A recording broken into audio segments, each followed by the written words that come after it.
করছে সেখানে অস্ত্র ভান্ডারের সন্ধান পেয়েছে, বিশেষত শাহজাহানের যে বাড়ি সেখান থেকে অস্ত্র উদ্ধার হয়েছে, বাড়ির মেঝে পুড়ে অস্ত্র ভান্ডার উদ্ধার হয়েছে এবং তারা দাবি করছে বিদেশি অস্ত্র আছে। দেখুন, এর আগে তো আরেকটি কেন্দ্রীয় এজেন্সিও তদন্ত করে গেছে ওখানে, তো সুতরাং সেদিন তো এইসব কিছু শোনা যায়নি। যে সময়টা আমি আপনাদের প্রশ্নের উত্তর দিচ্ছি, এখনো পর্যন্ত শুধু দেখছি কিছু সূত্র থেকে বলা হয়েছে কিছু পাওয়া গেছে। কি কি পাওয়া গেছে সেটা এখনো পর্যন্ত সামনে দেখা যায়নি, ফলে এর উপর দাঁড়িয়ে কোনো প্রতিক্রিয়া দেয়া এটা একটা কঠিন বিষয়।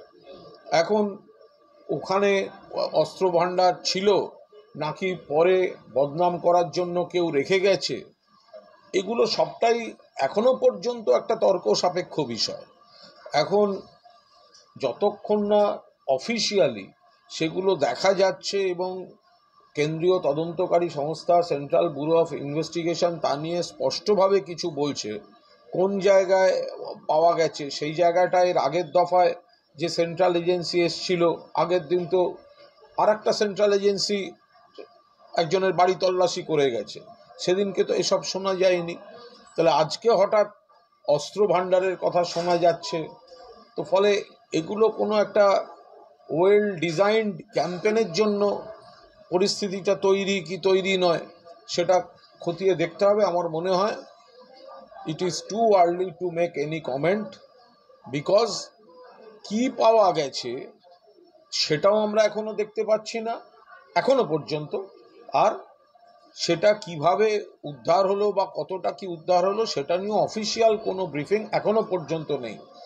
যদি ভবিষ্যতে সেরকম কোনো পরিস্থিতি হয় আমরা নিশ্চিতভাবে আমরা কি বক্তব্য জানাবো তখন দেখব। আমি তো আবার বলছি, এখনো পর্যন্ত এই যখন আমি আপনাদের প্রশ্নের উত্তর দিচ্ছি, সিবিআই সূত্রে খবর যে কিছু অস্ত্র ভান্ডারের সন্ধান মিলেছে এবং তল্লাশি চলছে, এর ওপর দাঁড়িয়ে তো কোনো প্রতিক্রিয়া দিতে পারি না।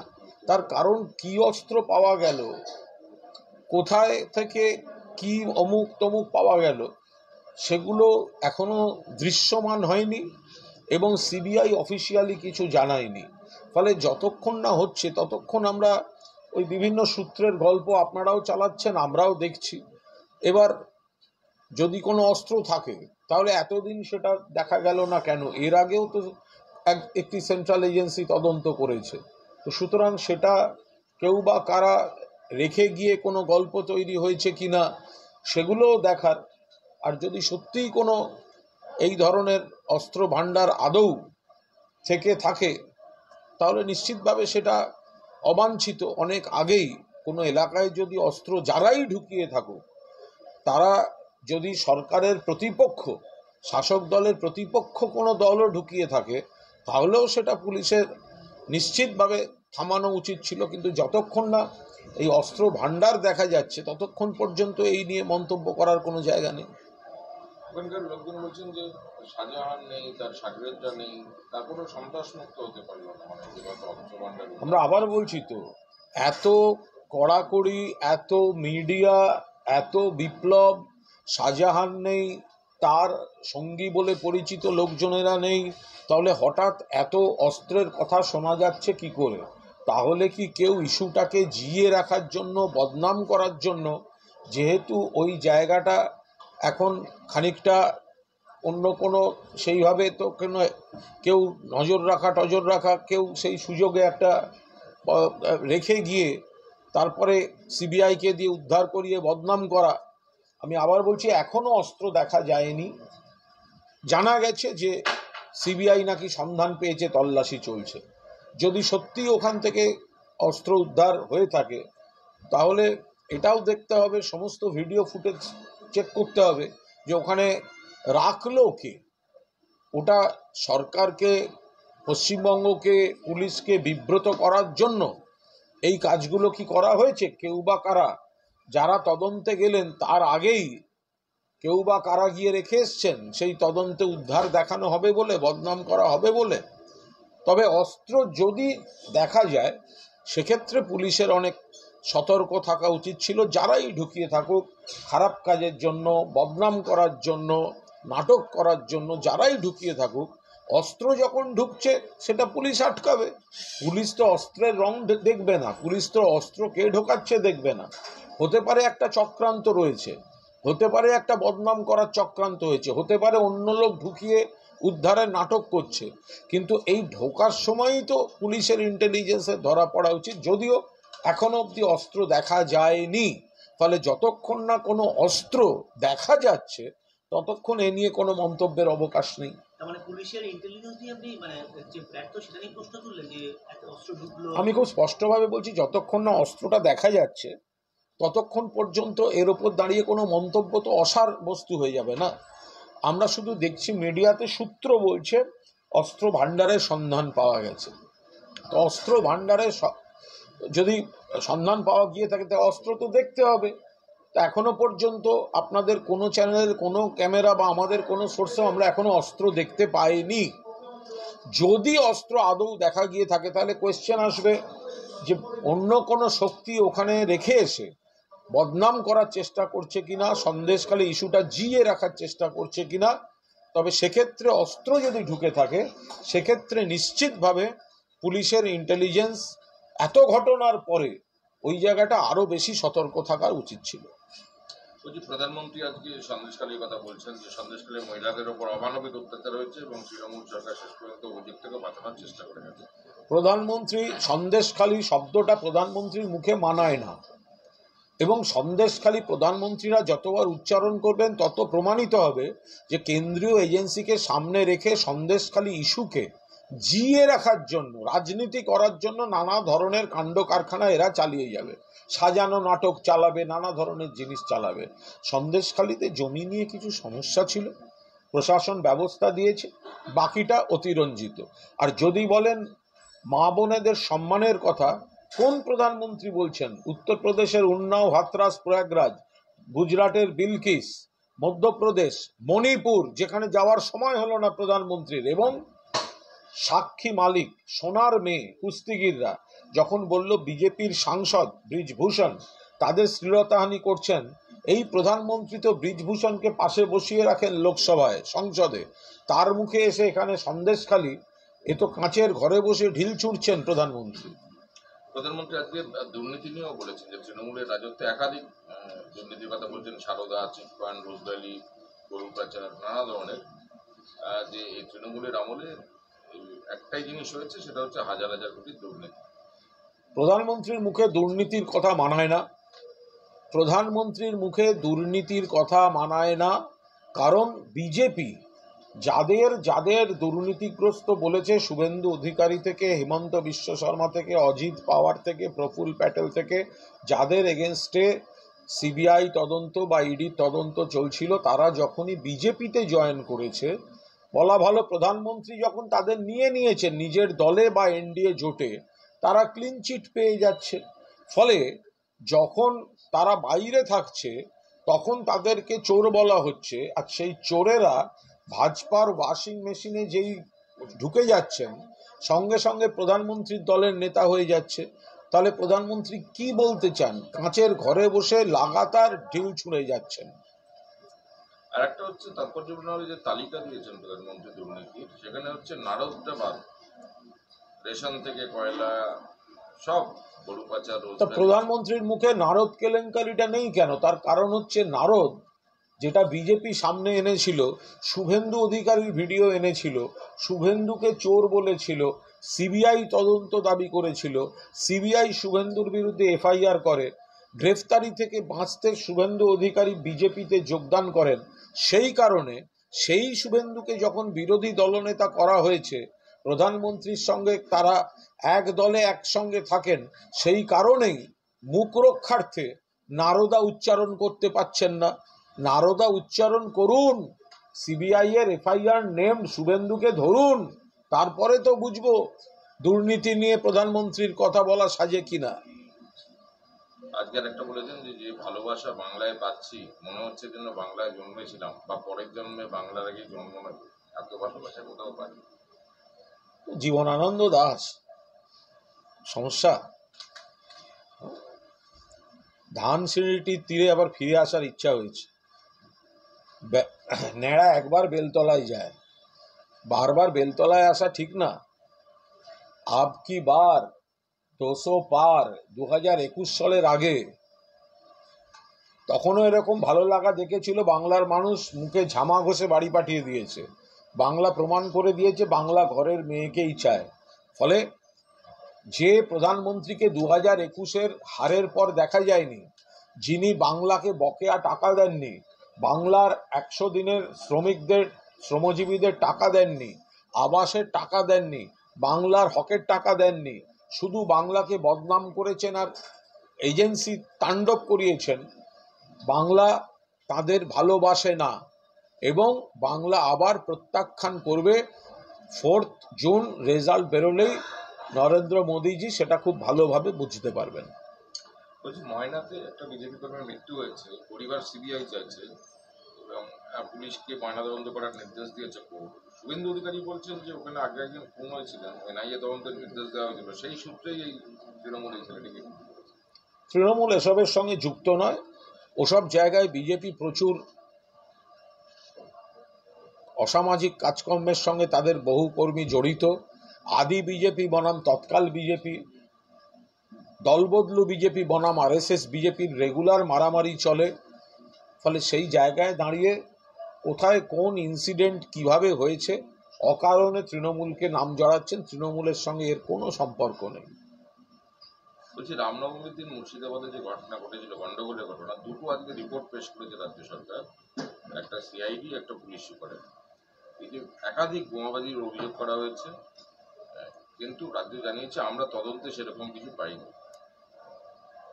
এটা সম্পূর্ণ প্রশাসনিক বিষয়। যে রিপোর্টটা হয়েছে, যারা প্রশাসনের তারা এলাকায় গ্রাউন্ড রিয়েলিটি খতিয়ে দেখেছেন, খতিয়ে দেখে রিপোর্ট দিয়েছেন, এর ওপরে দলের কোনো মন্তব্যের কোনো অবকাশ নেই। কিন্তু একটা প্রশ্ন তুলছে যে এত বোমা ফাটলো, দেখা গেল ছবিতে দেখা গেছে, ক্যামেরায় উঠেছে, সেখানে পুলিশ বা সিআইডি সেটা দেখতে পাচ্ছে না কেন?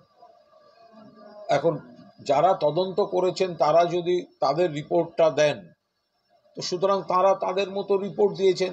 কারুর যদি আপত্তি থাকে, তার দায় সেটা প্রমাণ করা যে এই রিপোর্টটা অসম্পূর্ণ বা এই রিপোর্টে হয়তো যথাযথ প্রতিফলন হয়নি, সেটা তো তাদের দায়।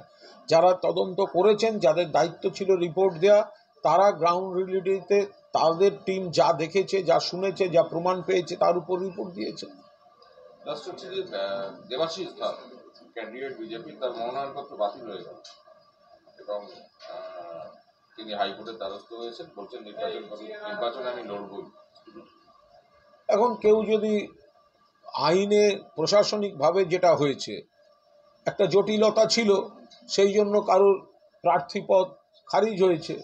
কেউ যদি মন প্রাণ থেকে বিজেপির সঙ্গে যুক্ত থাকেন দীর্ঘদিন ধরে, তো তার যদি মনের বাসনা থাকে, তাকে তো আইন কানুন মেনে দাঁড়াতে হবে। এবার সেই জায়গায় নিয়ম কানুন যদি পারমিট না করে, কোনো জটিলতা থাকে, ইলেকশন কমিশন সিদ্ধান্ত নিয়েছে। ইলেকশন কমিশন তো তাদের বিজেপি কন্ট্রোলড, বিজেপি নিয়ন্ত্রিত, তো হয়তো অন্য লোককে দোষারোপ করে লাভ কি আছে? শুভেন্দু অধিকারী দোষারোপ করছেন। শুভেন্দু অধিকারী বলছেন এইসব একজন জেলা শাসককে দিয়ে মমতা বন্দ্যোপাধ্যায়। দেবাশিস ধরের সৌভাগ্য যে ভোটে দাঁড়াতে হচ্ছে না, ওনার নামটা 4 জন লোক জানলো। ভোটে দাঁড়ালে শতাব্দীর কাছে 3 লাখ ভোটে তো এমনি হারবেন। ফলে একটু নাম হলো, দাঁড়াতে চাই, দাঁড়াতে চান, দাঁড়াতে পারেন, হাত নেড়ে ছবি বেরোলো, এইটাই তো সান্ত্বনা পুরস্কার, বড় সান্ত্বনা পুরস্কার। যেটা নিশ্চিত পরাজয়, তার আগে একটুখানি একটা হালকা প্রচার হয়ে গেল, আবার লড়তেও হলো না, এ তো ভারী ভালো জিনিস, ওনার পক্ষে তো ভালো হলো।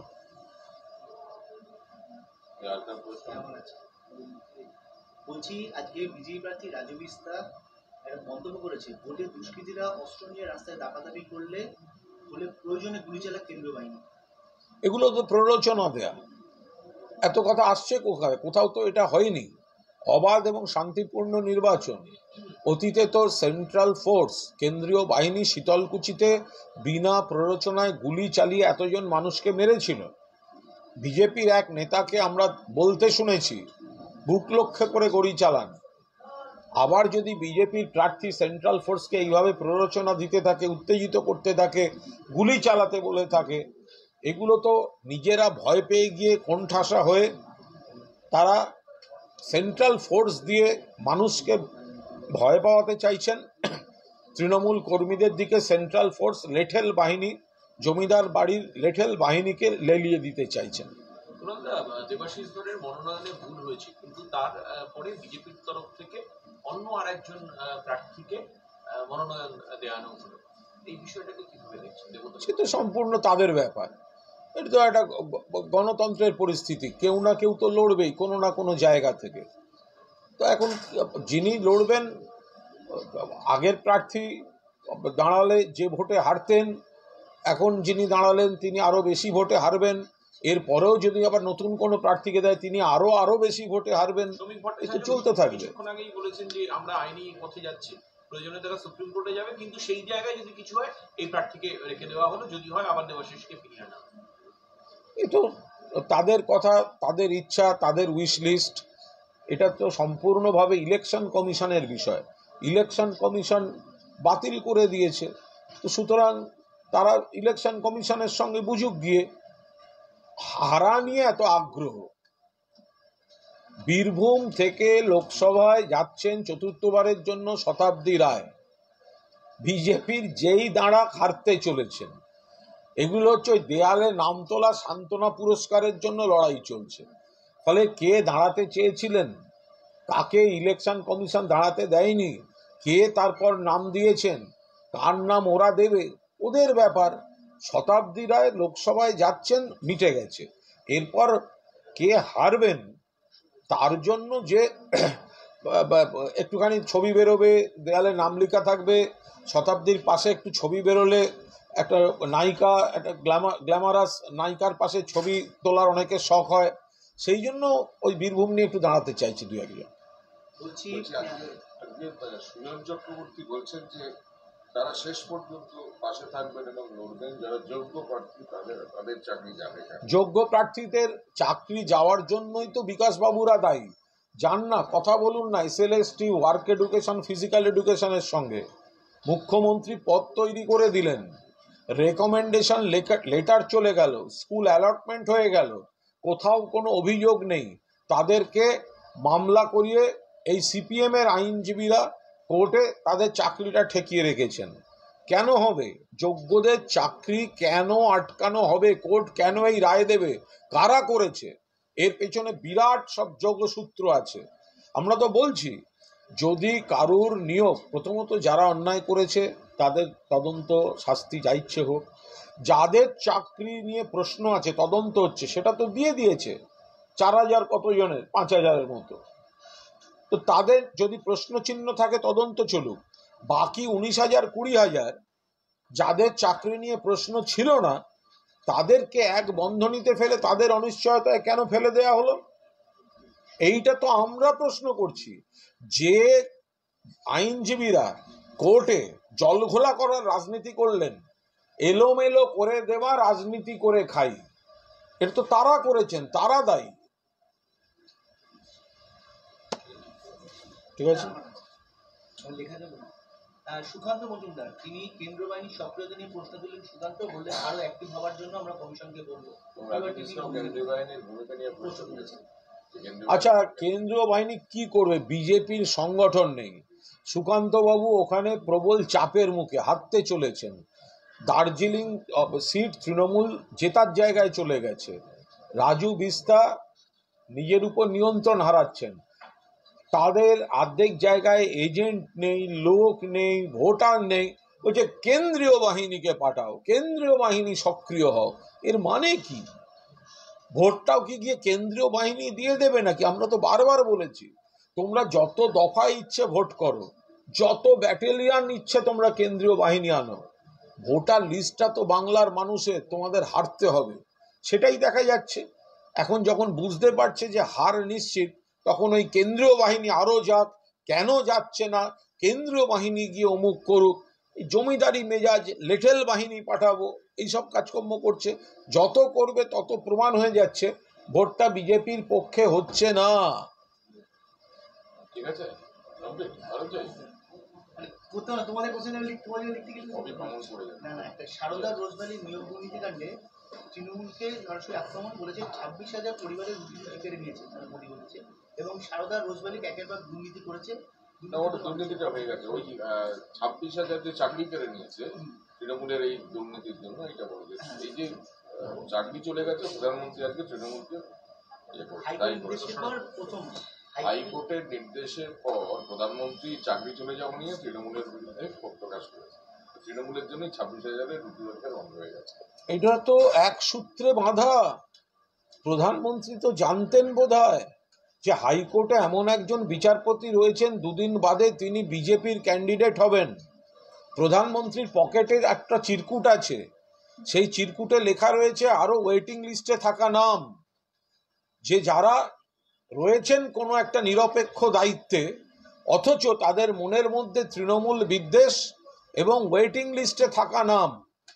অভিজিৎ গাঙ্গুলি গেছেন, আর চিরকুটটা নরেন্দ্র মোদীর পকেটে রয়েছে, যে ওইখানে ওয়েটিং লিস্টে আরো কিছু নাম আছে, কিছু অর্ডার হবে, সরকারকে বিড়ম্বনায় ফেলার চেষ্টা হবে, যোগ্যদের প্রার্থী তাদেরকে চাকরি নষ্ট করে দিয়ে ক্ষোভ তৈরির চেষ্টা হবে।